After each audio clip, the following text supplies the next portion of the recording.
Kevin Durant has requested a trade from the Brooklyn Nets. This is seismic. Kyrie Irving ruined the franchise. Kevin Durant has had enough. Wherever he ends up, a lot of people are going to make that team the favorite to win it all.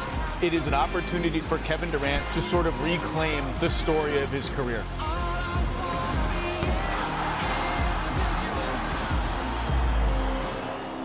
So much more on KD in a moment, but the other huge news from college football, USC and UCLA are leaving the Pac-12 to join the Big Ten. Starting in 2024, the vote was unanimous when Big Ten presidents and chancellors met last night. That's not a surprise. And if you're thinking that this sounds like a lot of travel getting from SoCal to the rest of the schools in the Big Ten, you get an A in geography, because take a look at this map tweeted out by Field Yates just for some perspective. Let's say you're at Rutgers and you want to fly all the way to SoCal, or you have to. That is a longer flight than actually flying from New York to Iceland. So think about that as Heather Dinich and Paul Feinbaum joins us now for more on this seismic shift. And Heather, as Paul is chuckling there at the notion of all of this travel and what it means, first of all, tell us how this all came down and why.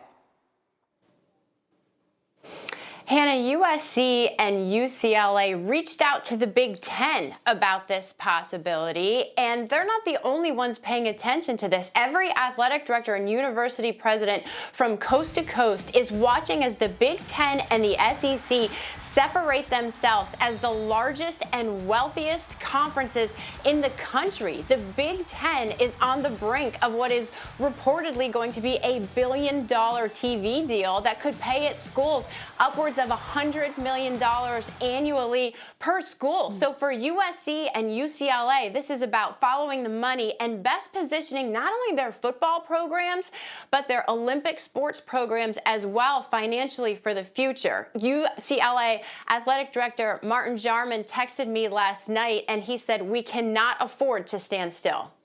There you go. There you go. It's all about show me the money. Paul, what are your thoughts about this on the heels of what we've seen from the SEC? Yeah, sometimes I'm wondering, Hannah, whether I'm watching college sports or I'm inside the boardroom at Goldman Sachs, because there really is not much difference when we talk about billions of dollars. And all this was predicated a year ago when Oklahoma and Texas bolted the Big 12 for the SEC. It left the Big 10 in a very vulnerable position for a proud league. And they looked around and they got the call that they needed. They've always wanted Notre Dame. We'll get to that in a minute. But they got the call from Southern Cal, which is on the same plane. There are very few schools in college football history that rank near or above Southern Cal. And the Trojans were languishing in the Pac-12, which really doesn't have much going for it. They have a conference network that has been struggling. Their network affiliations are not very good. They can't get in the college football playoff. And now they have a landing spot, and this happens very quickly in 2 years. And it really puts every school that matters in college football in play, and that's what's happening today. It's athletic directors scrambling literally for their existence. Yeah, the question is, too, where do we go from here? I mean, really, are we headed to two super conferences, perhaps? How many teams are going to be involved? Kirk Herbstreit has some thoughts about that. I want to play you what he said on SportsCenter and get your reaction. I think that's where this thing, when the dust settles, that's where we're going to be. With about 50 to 55 teams, half of them in the Big Ten, half of them in the SEC. For simplifying it, think AFC, NFC, and the NFL. You're going to have that for Saturdays. You're going to have three divisions, West, Middle, and East, or South, and that's what it's going to be. Paul, do you see college football going this way?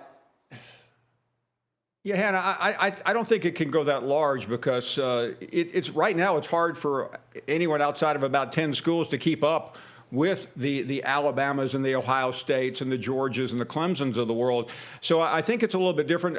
Right now you have a 14-school conference. It's about to go to 16 in the SEC and the Big Ten. I think the number to keep your eye on is 20 for the Big Ten and 20 for the SEC. 18 just doesn't seem big enough. And what does that do? That puts a lot of really good schools in play already in the Pac-12. You have Oregon and Washington probably looking to join the two LA schools.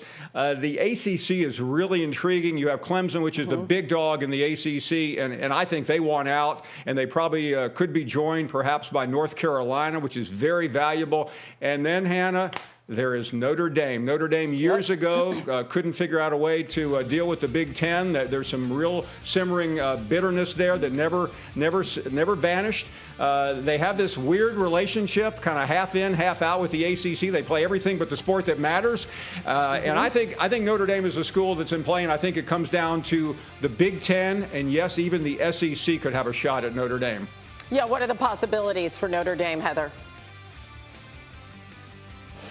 Well, contractually speaking, as long as Notre Dame's other sports are a member of the ACC, if it were ever to join a conference, it would have to be the ACC. But if Notre Dame were to withdraw, then its football team could play wherever it wanted to. It couldn't do that without paying financial penalties. It would have an exit fee. It would have to pay a grant of rights fee. Notre Dame sold its TV rights for those sports, but I have a hard time believing that they would be too concerned about paying that penalty for those Olympic sports. So you can bet that Notre Dame, just like everybody else, is waiting and watching to see what this Big Ten TV deal is going to wind up looking like. And of course, Notre Dame with that big NBC contract. Jack Swarbrick has held off the earth. Yeah, and Kyrie, that's a whole nother subject as we welcome you back to Get Up live at the Seaport, brought to you by Chase.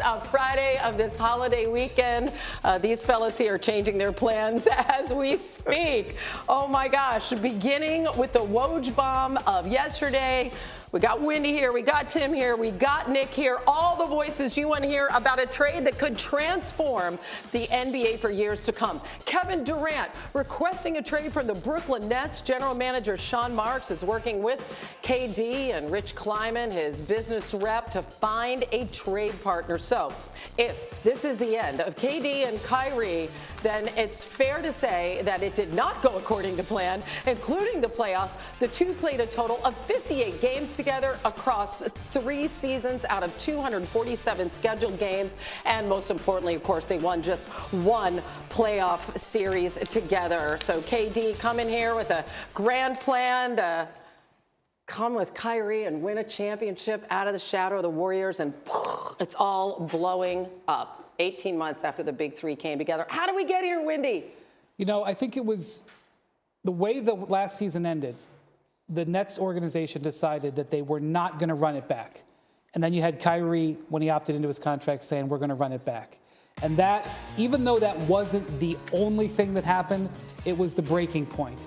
And Kevin Durant was the one who ended up pulling the ripcord here.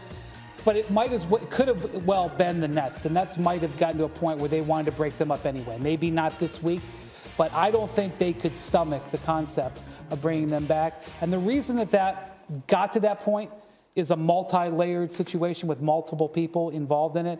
But it was clear the Nets could not stomach the concept of having another season where they were, being left by the whims of Kyrie Irving, and that affected and really infected everything that was going on. I mean, you said there were 2 tentpole dates in this one that you talked about in our meeting this morning. You can really bookend this story. Yeah, I think you could sum everything that's happening right now back to 2 dates. In October, when the Nets said to Kyrie Irving, you either need to be all in or all out, and either get the vaccine or not play at all. He chose to not play at all, sending a clear message that he was going to do what he thought was best for him and not the team, unlike Andrew Wiggins in Golden State, for example. And then in December, in the middle of December, when the Nets brought Kyrie Irving back in the middle of the season, when, by the way, we all forget they were in first place in the Eastern Conference and rolling along, and things were great. They bring back Kyrie Irving. 6 weeks later, James Harden's gone, and that's the beginning of this thing, as you said earlier, going kablooey. Yeah, Nick Friedel. He lived this thing day to day. Nick, I want to get your perspective after we talk to Woj really quick, because Woj is available to us. And Woj, obviously, this could be a transformational trade for any team. It could make a team a title contender immediately. So what is the very latest on trade talks as we know it this morning? Yeah, Hannah, the volume of calls and really the ferocity of the inquiries over the last 18 hours or 15 hours, however long it's been since the trade request was made. It's been unlike, I think, teams on both sides, both the Nets and those who would like to be involved in getting Kevin Durant have experience in the league, because there simply hasn't been a player like Kevin Durant available for trade with 4 years left on his deal, and certainly at or very close to the apex of his talents. And so I think for Brooklyn, they'll take some time here to sort through, I think, the variety of the kind of directions they can go. Is it going to be young players in draft picks? Is it going to be picks and a veteran all-star who could come in and plug in with Ben Simmons and Patty Mills and Joe Harris and that team and still have a very good team? I think all of those avenues are available to Brooklyn, and there's no shortage of suitors and teams who, some teams said to me, we called back and countered off our first offer, upped it without even Brooklyn countering.